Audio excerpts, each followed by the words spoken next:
తెలంగాణ రాష్ట్ర ప్రభుత్వం మొదటి నుంచి ఆచరించడం ఆదర్శనీయం. దేశంలోని వివిధ కులాల సంబంధిత స్థితిగతులను అర్థం చేసుకోవడానికి తెలంగాణలో నిర్వహించిన విధంగానే దేశవ్యాప్తంగా ఇంటింటి సామాజిక ఆర్థిక ఉపాధి విద్య రాజకీయ మరియు కుల సర్వేను నిర్వహించాలని కేంద్ర ప్రభుత్వాన్ని కోరుతూ సభ తీర్మానించబడింది.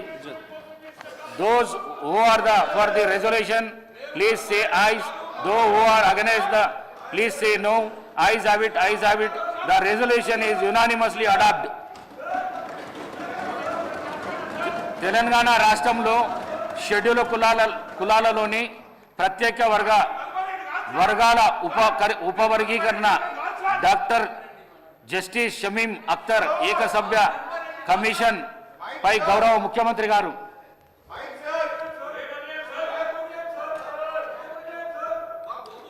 అధ్యక్ష,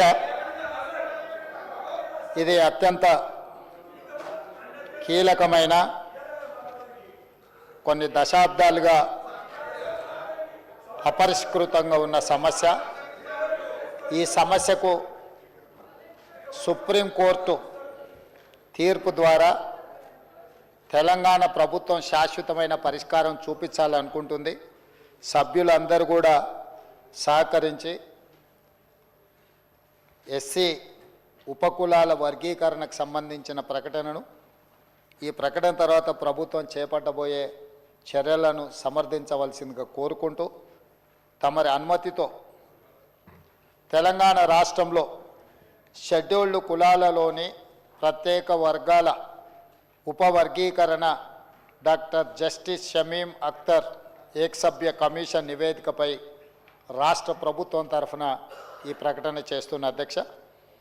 ఎస్సీ కులాల ఉపవర్గీకరణపై గౌరవ సుప్రీంకోర్టు భారత రాజ్యాంగ ధర్మాసనం ఇచ్చిన తీర్పును అమలు చేసేందుకు దేశంలోనే మిగతా రాష్ట్రాల కంటే ముందుగా తెలంగాణ ప్రభుత్వం కీలక నిర్ణయం తీసుకున్నది అధ్యక్ష. ఎస్సీ రిజర్వ్డ్ కేటగిరీలో ఉపవర్గీకరణపై పంజాబ్ రాష్ట్ర ప్రభుత్వం versus Davinder Singh and others civil appeal number 2017/2011 తేదీ 1/8/2024 కేసులో తీర్పు వెలువడింది. అదే రోజున 2024 ఆగస్టు 1వ తేదీన ఇదే శాసనసభలో రాష్ట్ర ప్రభుత్వం సుప్రీంకోర్టు రాజ్యాంగ ధర్మాసనానికి మనస్ఫూర్తిగా కృతజ్ఞతలు తెలియజేసింది.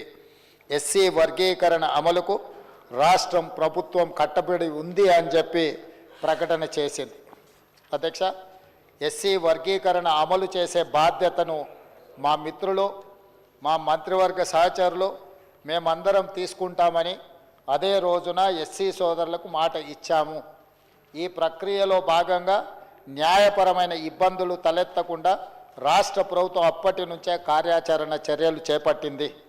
గౌరవ సుప్రీంకోర్టు రాజ్యాంగ ధర్మాసనం ఇచ్చిన తీర్పును అధ్యయనం చేయటం, ఈ తీర్పుతో ముడిపడి ఉన్న వివిధ అంశాలను జాగ్రత్తగా పరిశీలించి ముందుకు వెళ్ళే మార్గాలను సూచించడంతో పాటు అవసరమైన సిఫారసులు చేయాలని కోరుతూ 2024 సెప్టెంబర్ 12వ తేదీన నీటిపారుదల పౌర సరఫరాల శాఖ మంత్రి ఉత్తమ్ కుమార్ రెడ్డి గారి అధ్యక్షన మంత్రులు దామోదర్ రాజనరసింహ, దుద్దిల్ల శ్రీధర్ బాబు, శ్రీ పొన్నం ప్రభాకర్, శ్రీమతి ధనసరి అనసూయ సీతక్క, ఎంపీ మల్లు రవి సభ్యులుగా కమిటీని నియమించింది.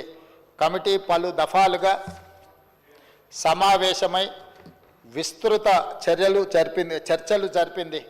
ఇతర రాష్ట్రాల్లోని ఎస్సీల ఉపకులాల వర్గీకరణ అమలు తీరును అధ్యయనం చేసేందుకు సీనియర్ అధికారుల బృందాన్ని పంజాబ్, హర్యానా, తమిళనాడు రాష్ట్రాలకు పంపించింది. సుప్రీంకోర్టు తీర్పు అమలుకు అనుసరించాల్సిన విధానాలపై రాష్ట్ర న్యాయశాఖ కార్యదర్శి, రాష్ట్ర అడ్వకేట్ జనరల్ నుంచి న్యాయ సలహాను స్వీకరించింది. విస్తృత సమావేశాలు, సంప్రదింపుల అనంతరం వర్గీకరణపై లోతైన అధ్యయనం కోసం ఏకసభ్య న్యాయ కమిషన్ను వేయాలని కమిటీ సిఫార్సు చేసింది. అధ్యక్ష, కమిటీ సిఫార్సు ప్రకారం రాష్ట్ర ప్రభుత్వం 2024 అక్టోబర్ 11వ తేదీన డాక్టర్ జస్టిస్ షమీం అఖ్తర్ గారి ఆధ్వర్యంలో ఏకసభ్య న్యాయ కమిషన్ను GO 8 ద్వారా ఏర్పాటు చేసింది. 60 రోజుల వ్యవధిలో కమిషన్ తమ నివేదికను అందించాలని అందులో నిర్దేశించింది. గడువులో